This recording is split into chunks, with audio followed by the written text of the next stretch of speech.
If you've ever been underestimated, dismissed, or laughed at when you knew you were capable of something extraordinary, if you've ever had to prove yourself when everyone around you had already decided you would fail, then hit that subscribe button right now. Because this story will show you what happens when someone who's been counted out decides to show the world exactly what they're made of. The spring of 1944 arrived in the French countryside like a promise half kept, bringing warmer days and blooming wildflowers to a landscape still scarred by years of occupation and intermittent violence. In the small village of Saint-Laurent-sur-Mer, situated along the Normandy coast where chalk cliffs met the gray waters of the English Channel, life continued in the strange suspended state that had become normal under German occupation. The village had been occupied since June of 1940. Nearly 4 years of living under the watchful eyes of soldiers who spoke a foreign language and enforced rules that changed seemingly at random. For years of rationing and curfews and the constant low-level fear that came from knowing that any misstep could result in arrest, deportation, or worse. Margaret Eleanor Hayes was 28 years old that spring, though the French villagers who knew her called her Marguerite, adapting her American name to something more comfortable on their tongues. She was tall for a woman of her generation, standing 5 feet 9 inches in her worn leather boots, with a build that suggested physical capability rather than delicate femininity. Her hair was a dark auburn that caught red highlights in direct sunlight, usually tied back in a practical bun that kept it out of her face during the physical labor that occupied most of her days. Her eyes were a startling green, the kind that seemed to shift color depending on the light and her mood, and her face had the kind of bone structure that would age well, strong features that suggested both determination and intelligence. Margaret had not planned to spend the war years in occupied France. She had come to Europe in 1938 as part of a cultural exchange program, a young woman from Portland, Oregon, who had studied French literature at Reed College and had dreamed of experiencing firsthand a country whose language and culture she had studied so intensely. She was supposed to spend 1 year teaching English at a lycée in Paris, absorbing the culture, improving her French, and then returning home to begin a teaching career in the Pacific Northwest. But history had intervened, as history so often does, transforming personal plans into irrelevant footnotes to larger events. When Germany invaded Poland in September 1939, Margaret had been in Paris for just over a year, teaching at a girls' school in the 16th arrondissement and living in a tiny chambre de bonne under the eaves of an elegant apartment building.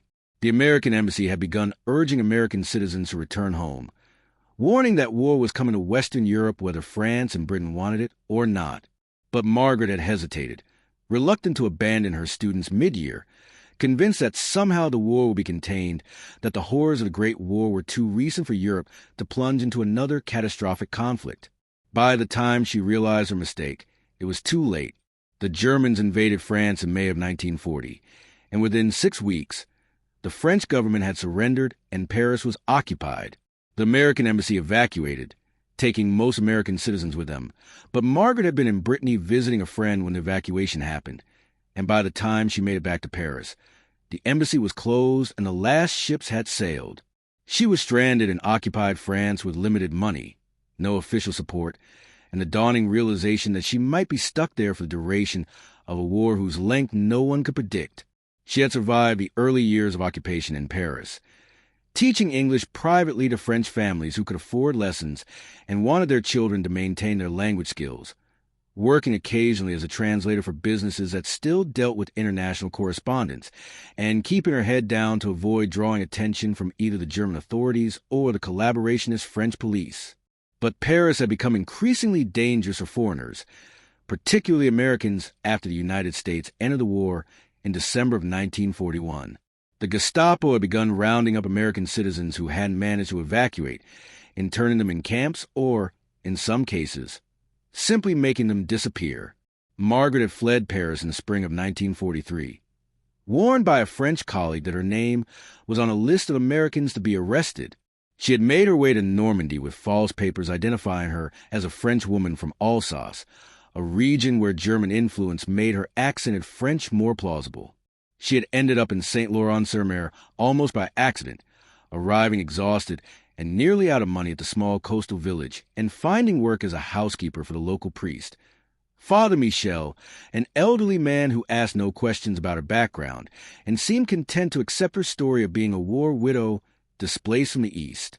The village of Saint-Laurent-sur-Mer was small even by rural French standards. Perhaps 300 permanent residents living in stone houses clustered around a 12th century Norman church, whose square tower served as a landmark for miles around. The houses were built in the traditional Norman style, constructed of local stone with slate roofs and small windows designed to keep out the harsh coastal weather. The streets were narrow and unpaved, turning to mud in the winter and raising clouds of dust in the summer.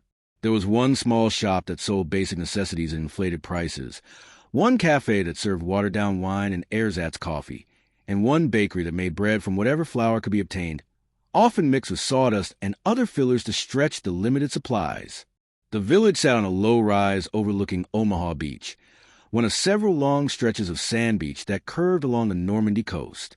Before the war, these beaches had been popular with summer tourists from Paris, families who came to swim in the cold channel waters and eat fresh seafood and enjoy the slower pace of coastal life. But the occupation had transformed the beaches from places of recreation into defensive positions. The Germans had spent years fortifying the Atlantic Wall. Hitler's grandiose plan to make the coast of occupied Europe impregnable to Allied invasion.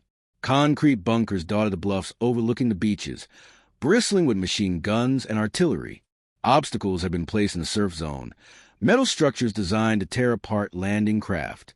Barbed wire stretched across the sand. Mines had been planted in the dunes, and soldiers patrolled constantly. German Wehrmacht troops who lived in barracks behind the village and who watched the horizon with increasing nervousness as Allied air raids became more frequent and intense. Margaret's work for Father Michel was simple but physically demanding. She cleaned the church and the small rectory where the priest lived, maintained the garden that provided much as food, and helped with the administrative work of running a parish in wartime, keeping records of baptisms and marriages and deaths, writing letters for parishioners who were illiterate or infirm, and occasionally translating documents that arrived in German and needed to be understood by French recipients. It was quiet work, invisible work, the kind of labor that kept a person fed and housed but provided little in the way of satisfaction or meaning. But Margaret had another role in the village, one that only a handful of people knew about. She was part of the resistance. The French resistance was not a single unified organization, but rather a collection of networks, groups, and individuals who opposed the German occupation and the collaborationist Vichy government through various means. Some engaged in sabotage, blowing up railway lines or destroying military equipment. Some gathered intelligence, documenting German military positions and troop movements, and finding ways to transmit that information to the Allies. Some helped Allied airmen who had been shot down escape back to Britain. Some produced and distributed underground newspapers that contradicted the propaganda of the occupation authorities. And some simply refused to cooperate with the occupiers in small, stubborn ways that collectively made governance more difficult and resistance possible. Margaret had been recruited into resistance by Father Michel himself, who turned out to be far more than just an elderly village priest. He was part of a network that gathered intelligence on German coastal defenses and transmitted it to Britain via radio, information that would be crucial if and when the Allies launched the long-anticipated invasion of France. The network was small and operated with extreme caution, knowing that the Germans devoted significant resources to finding and destroying resistance radio operators, who they considered among the most dangerous opponents of the occupation. Margaret's role had initially been limited. She spoke English fluently, which made her useful for encoding and decoding messages that would be transmitted to Britain.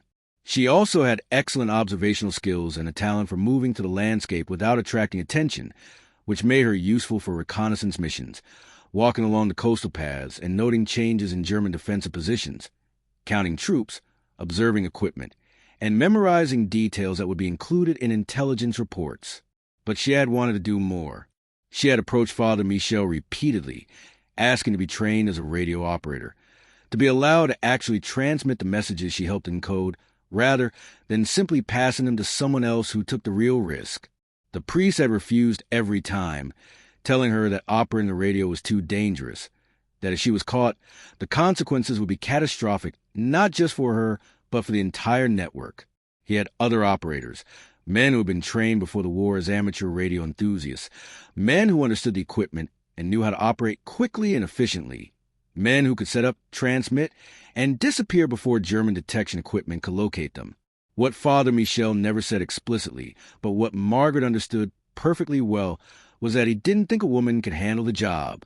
Radio operation required technical knowledge, physical strength to carry heavy equipment, nerves of steel to transmit, while knowing that detection units were actively searching for your signal, and the ability to disappear quickly into the countryside if German soldiers showed up. It was man's work, in Father Michel's traditional worldview, and while he appreciated Margaret's contributions and recognized her intelligence, he simply couldn't imagine her in the role of radio operator. Margaret had argued and pleaded and even demanded, but Father Michel remained firm. So she had done the next best thing. She had learned anyway. The network's primary radio operator was a man named Claude, a taciturn farmer in his 40s who had operated amateur radio equipment before the war and who had been transmitting intelligence reports to Britain for nearly 2 years. Claude kept the radio hidden in a barn on his property, buried under hay and farm equipment, taking out only when transmission times were scheduled. Margaret had befriended Claude's wife, helping her with various household tasks, and through that connection had gradually gained Claude's trust. She had convinced him to teach her how the radio worked, claiming she wanted to understand it out of intellectual curiosity, wanting to know how messages could travel through the air from France to England with nothing but radio waves and electrical current.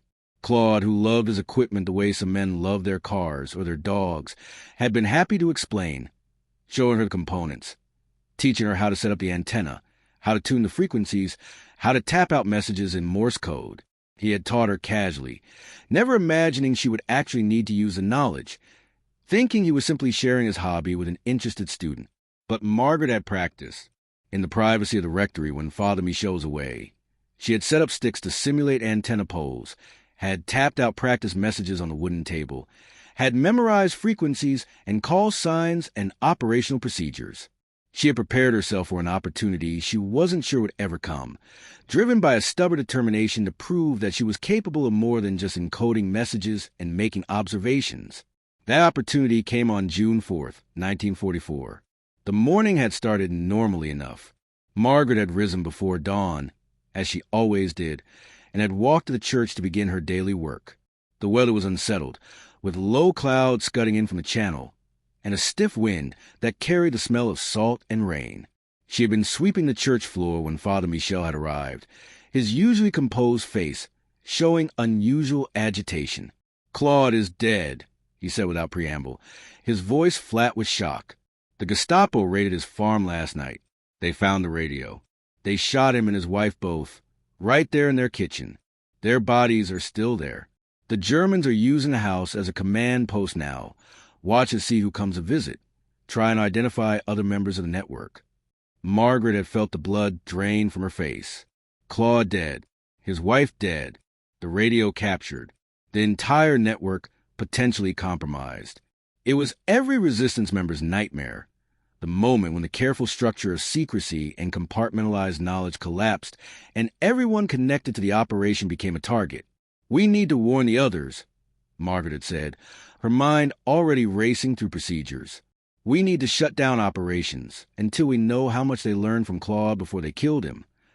"I've already sent word," Father Michel replied. "Everyone is going to ground.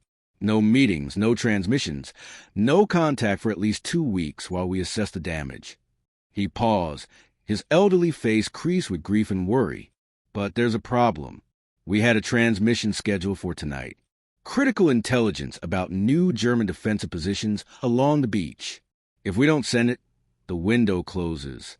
The information will be worthless if it arrives too late." Margaret understood immediately. The Allies were planning to invade France.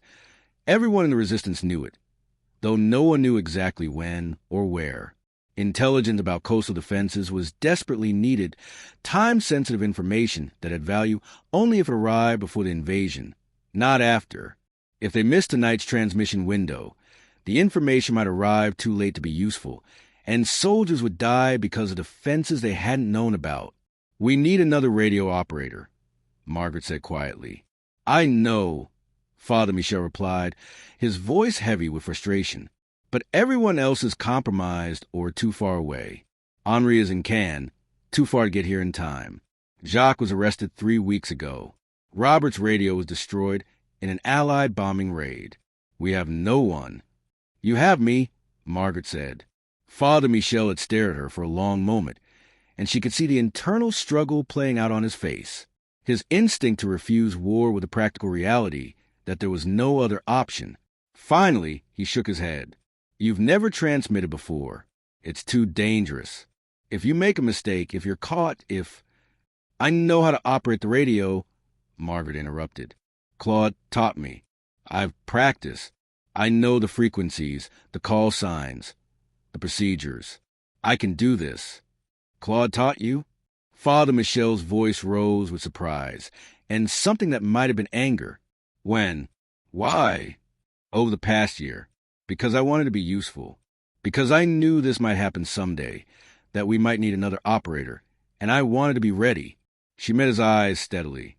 You didn't believe I could do it, so I learned anyway. And now we need someone to make this transmission, and I'm the only one available. So the question is, are you going to let your prejudice about what women can or can't do get in the way of completing a mission that could save lives? It was harsh, more direct than Margaret usually spoke to priests, but circumstances didn't allow for polite fiction. Father Michel flinched at her words, but didn't deny their truth. He closed his eyes, and she could see him praying, seeking guidance or perhaps just courage to make a decision that went against every instinct he had.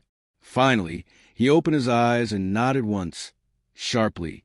Where will you transmit from? We can't use Claude's barn, and the church is too obvious. The Germans will be watching both locations. The bunker, Margaret said immediately. She had been thinking about this for the past 5 minutes, ever since the idea of her transmitting had entered her mind. The empty bunker on the western edge of the village, the one the Germans abandoned last month when they consolidated their positions. Father Michel looked shocked. That's insane. You want to transmit from inside a German defensive position? An abandoned position, Margaret corrected. They moved the guns and the garrison to the bunker complex 2 kilometers east. This one is empty. I've walked past it a dozen times in the last month and never seen anyone there. It's the last place they would expect a resistance transmission to originate from, and the concrete walls will help shield the signal, make it harder for their detection equipment to get an accurate fix on the location. It was a crazy plan, Margaret knew that. Transmitting from inside a German bunker, even an abandoned one, was either brilliant or suicidal, and she wasn't entirely sure which. But it had the advantage of surprise.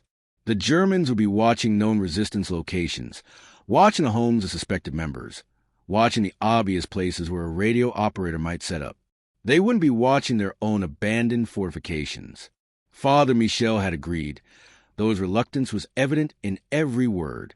He had given her the intelligence report to encode, a detailed description of new obstacles that had been placed on the beach, new gun emplacements, new troop concentrations, information that had been gathered at great risk by observers who had no idea their work might be transmitted by an untested American woman operating from inside an enemy bunker.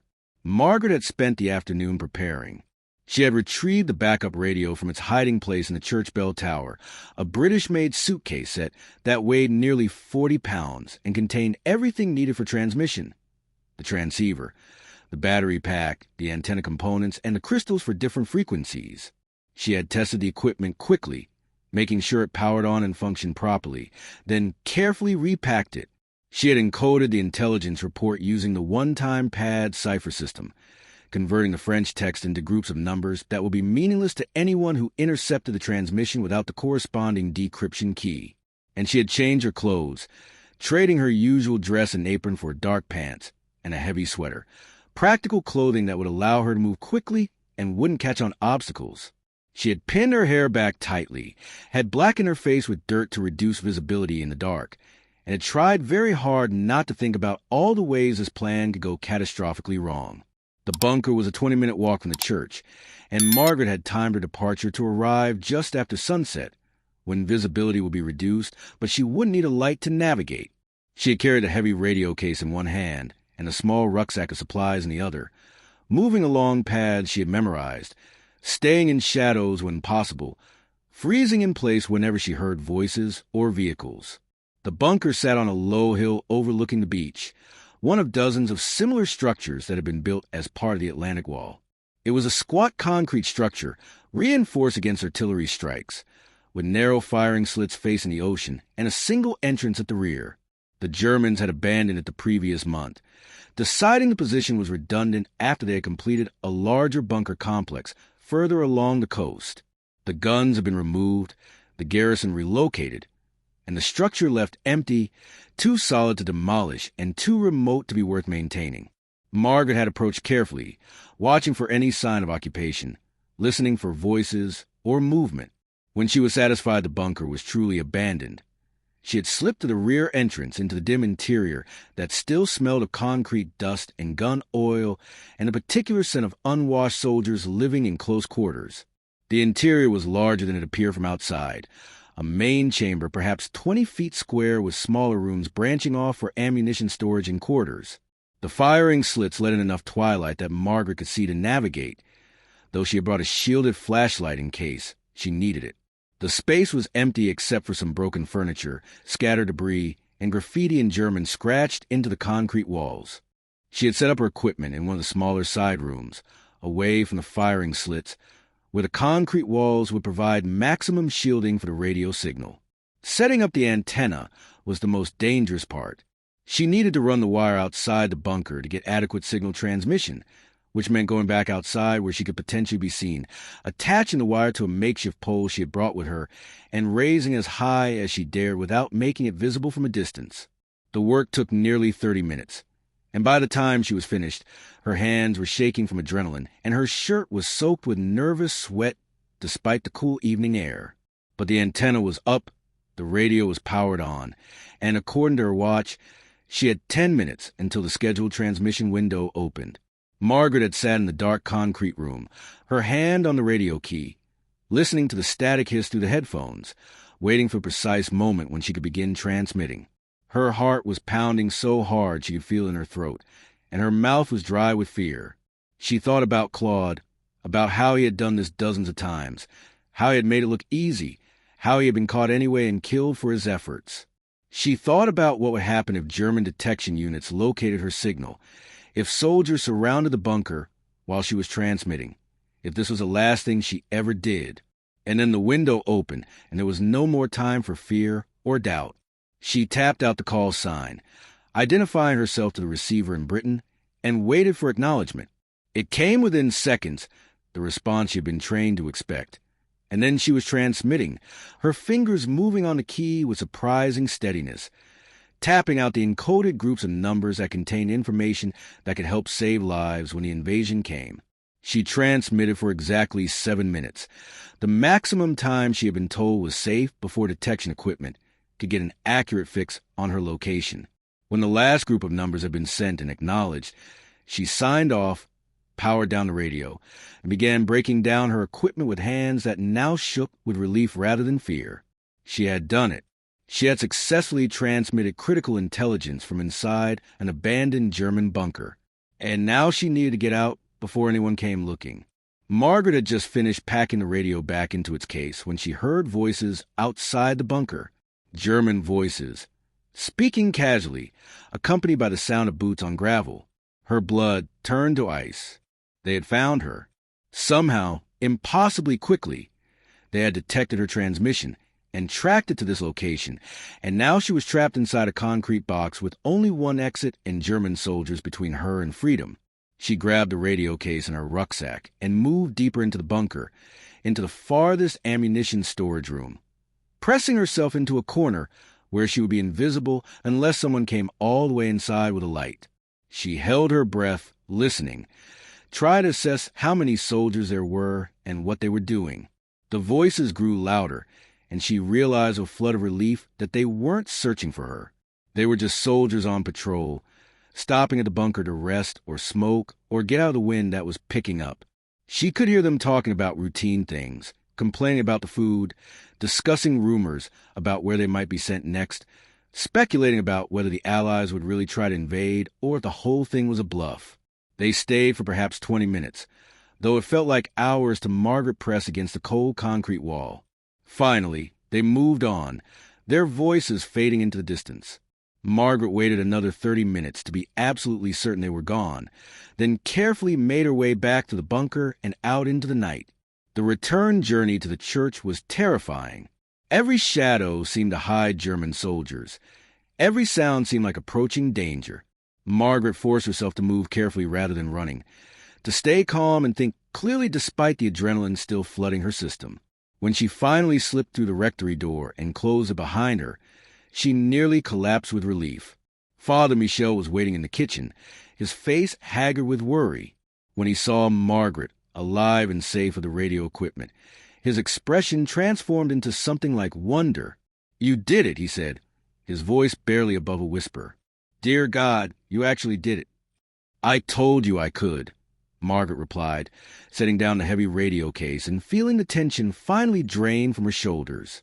News of Margaret's successful transmission spread through the resistance network over the following days, though the story grew in the telling, acquiring embellishments and details that hadn't quite happened that way. She had supposedly transmitted for an hour while German soldiers searched the area around her. She had supposedly fought off a patrol single-handedly. She had supposedly been shot at and escaped by swimming across the channel. The myths were ridiculous, but Margaret understood their purpose. The resistance needed heroes, needed stories of success to counter the constant drumbeat of losses and failures, needed to believe that courage and skill could triumph over the overwhelming force arrayed against them. The reality was simultaneously more mundane and more significant than the myths. Margaret had successfully transmitted critical intelligence from an unexpected location, had demonstrated that women could perform technical operations just as effectively as men, and had proven that assumptions about who was capable of what kind of work were often based more on prejudice than reality. But the most important outcome came 2 days later, on June 6, 1944, when Margaret woke before dawn to the sound of aircraft overhead. Hundreds of them, thousands of them, an armada of planes filling the sky with a roar that shook the windows of the rectory. She had run outside with Father Michel and half the village, staring up at the incredible sight of Allied bombers and transports passing overhead, and then looking toward the beach where naval vessels were appearing on the horizon, more ships than she had ever seen in one place, converging on the Normandy coast. The invasion had come. Operation Overlord, the liberation of France, was beginning right here, right in front of the village where Margaret had spent the last year gathering intelligence and encoding messages. The intelligence she had transmitted just 2 nights earlier, the information about defensive positions and obstacles, was being used right now by the soldiers storming the beaches, by the commanders planning the assault, by the forces that would, if successful, push the Germans back and eventually end occupation. The battle for Omaha Beach was brutal. From a village, Margaret and the other residents could hear the thunder of naval guns, the rattle of machine gun fire, the explosions of artillery and mines. They could see smoke rising from the beach, could see landing craft approaching the shore, could see tiny figures of soldiers struggling through the surf under withering fire from the German bunkers that still remained operational. The fighting went on all day, a savage contest for a strip of sand that would determine whether the invasion succeeded or failed. By evening, the Americans had taken the beach, though at terrible cost. Thousands of soldiers had died in the surf or on the sand, cut down by machine gun fire, blown apart by artillery, drowned under the weight of their equipment. But they had pushed through, had climbed the bluffs, had overcome the defenses that the Germans had spent years constructing. And Margaret knew, though she would never be able to prove it, that the intelligence she had transmitted had helped, had given the planners information they needed, had perhaps saved some lives even if it couldn't save them all. The village was liberated within days as American forces pushed inland. The German garrison had fled or surrendered, and suddenly the occupation was over, replaced by a different kind of military presence, friendlier but no less overwhelming. American soldiers filled the village, setting up command posts and medical stations and supply depots, transforming the quiet rural community into a forward staging area for continuing campaign. Margaret revealed herself as an American to the liberating forces, expecting perhaps to be evacuated, to be sent home after 4 years of being stranded in occupied France. But instead, she was recruited by American intelligence, Her language skills and her experience with the resistance making her valuable for liaising with French forces and interrogating German prisoners and helping to identify collaborators who had worked with the occupation authorities.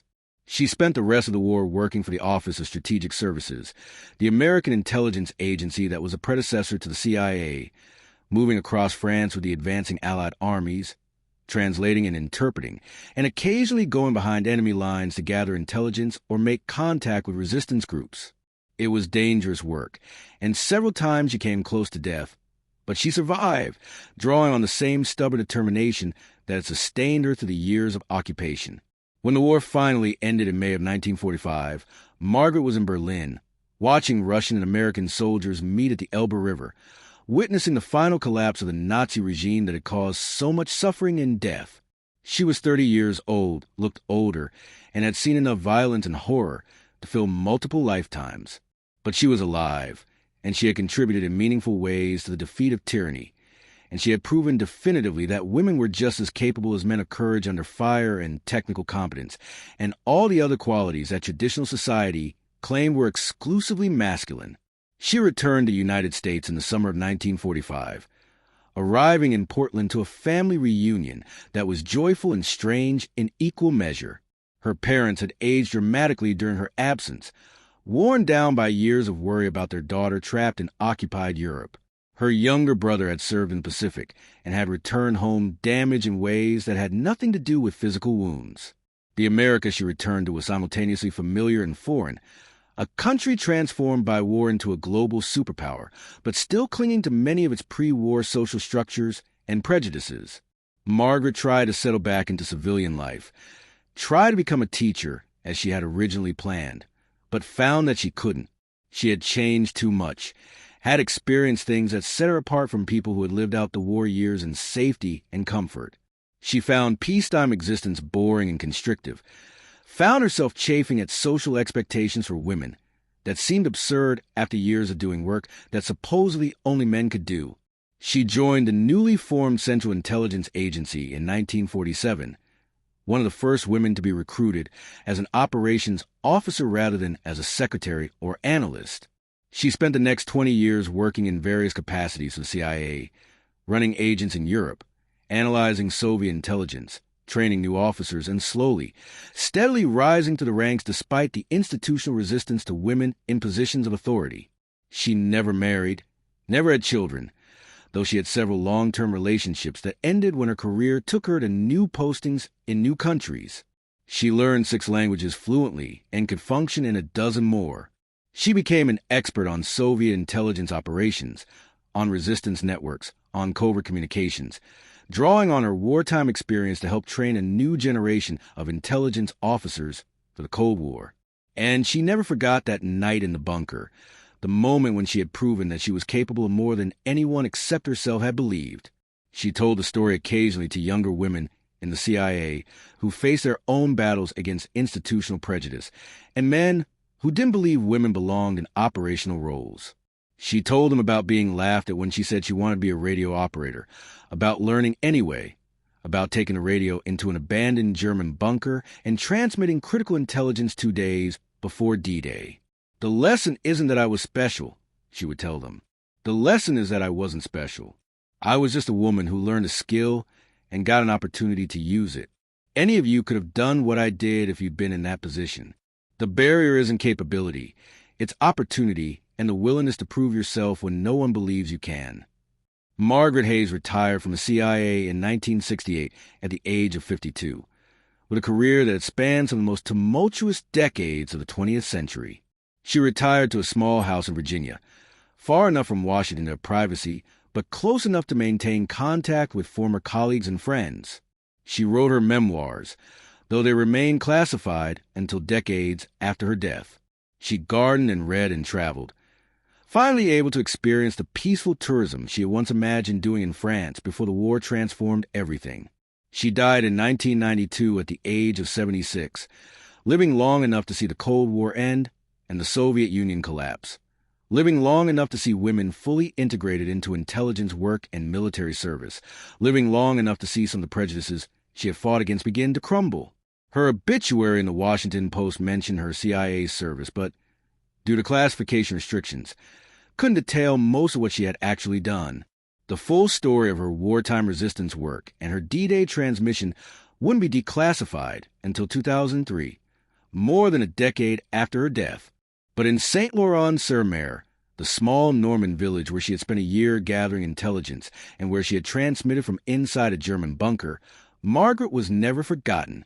The villagers who had known her, who had worked with her in the resistance, who had watched her navigate the dangerous years of occupation with courage and competence, they remembered.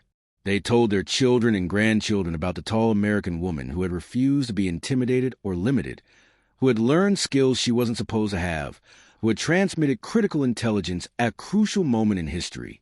In 1994, on the 50th anniversary of D-Day, the village erected a small monument near the site of the abandoned bunker where Margaret had transmitted.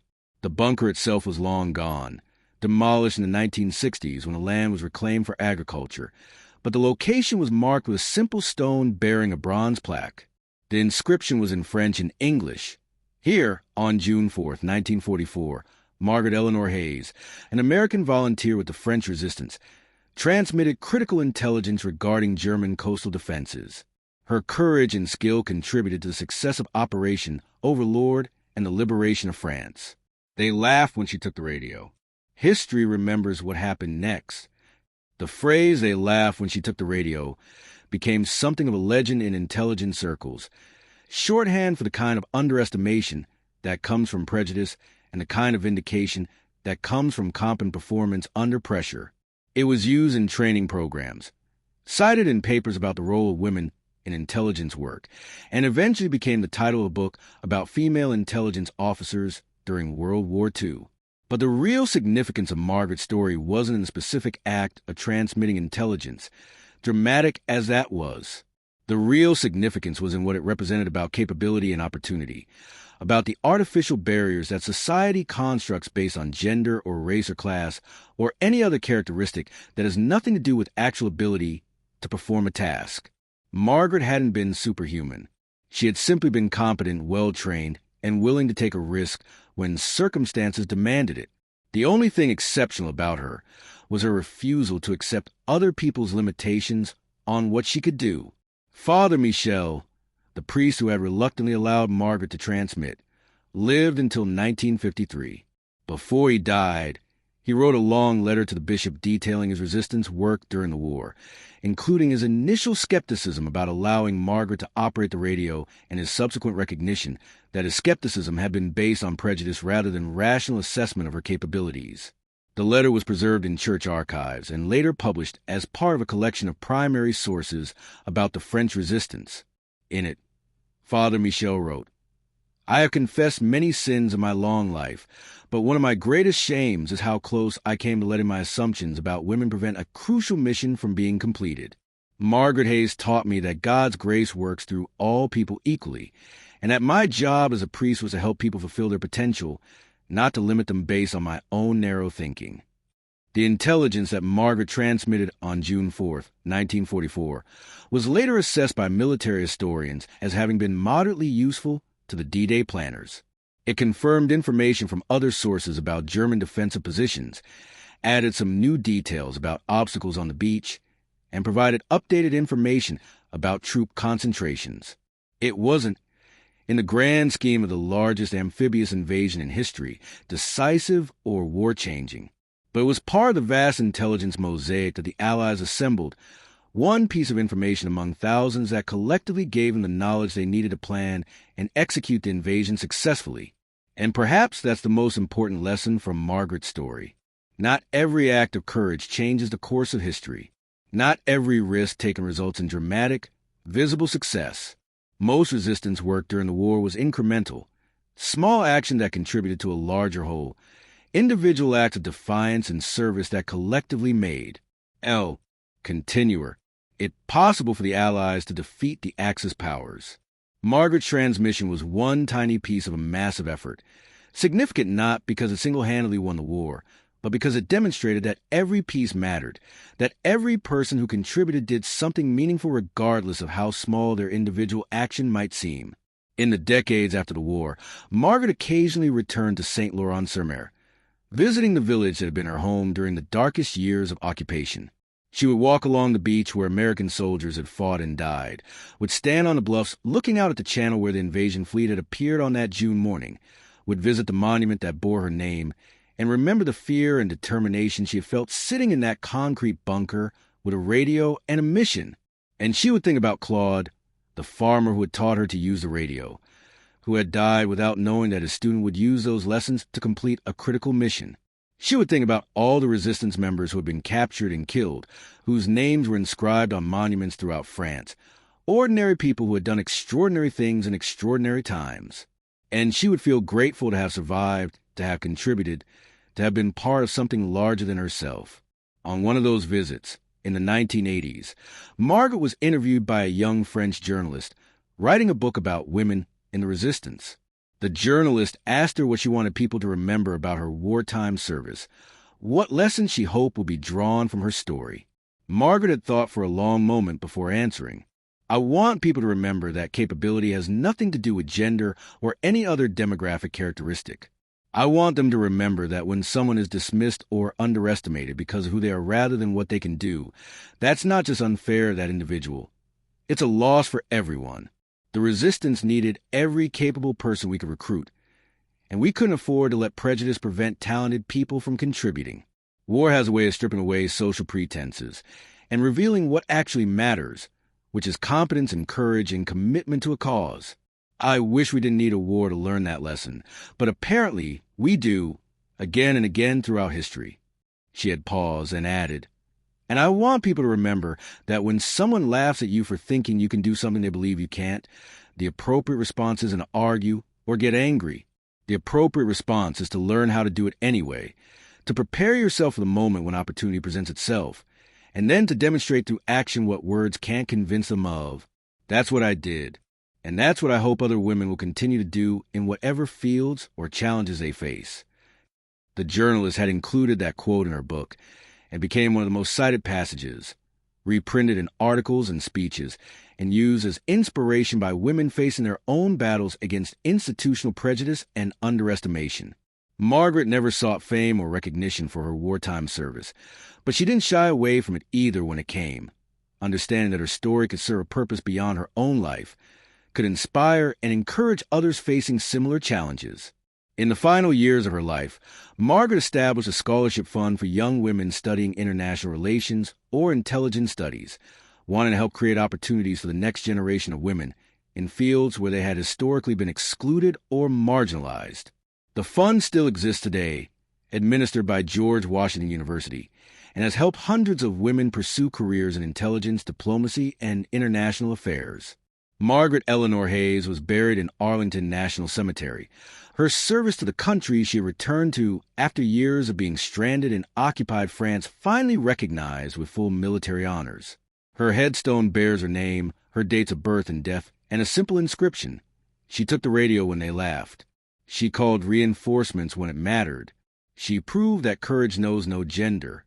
And somewhere in the archives of the Central Intelligence Agency, in files that are still partially classified, there are records of her career, her operations, her contributions to American intelligence work over more than 2 decades. There are commendations and performance reviews and mission reports, the bureaucratic traces of a life spent in service of something larger than herself. There are also notes from colleagues, tributes from people she trained, letters from agents she ran, all of them testifying to her competence, her dedication, and her unwavering commitment to the work. But perhaps the most fitting tribute to Margaret's legacy isn't in any archive or monument or scholarship fund. It's in the hundreds of women who followed her path into intelligence work, into military service, into fields that had once been closed to them. It's in the gradual, hard-fought progress toward equality of opportunity that continues to this day.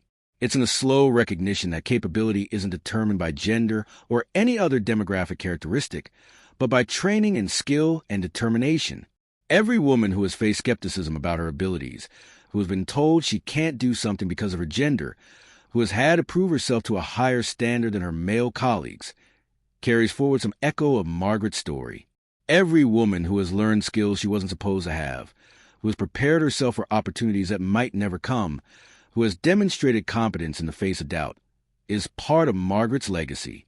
The lesson from that night in June 1944, when a 28-year-old American woman transmitted critical intelligence from inside an abandoned German bunker while German soldiers unknowingly passed nearby, isn't just about wartime heroism or intelligence operations or the role of the resistance in defeating Nazi Germany.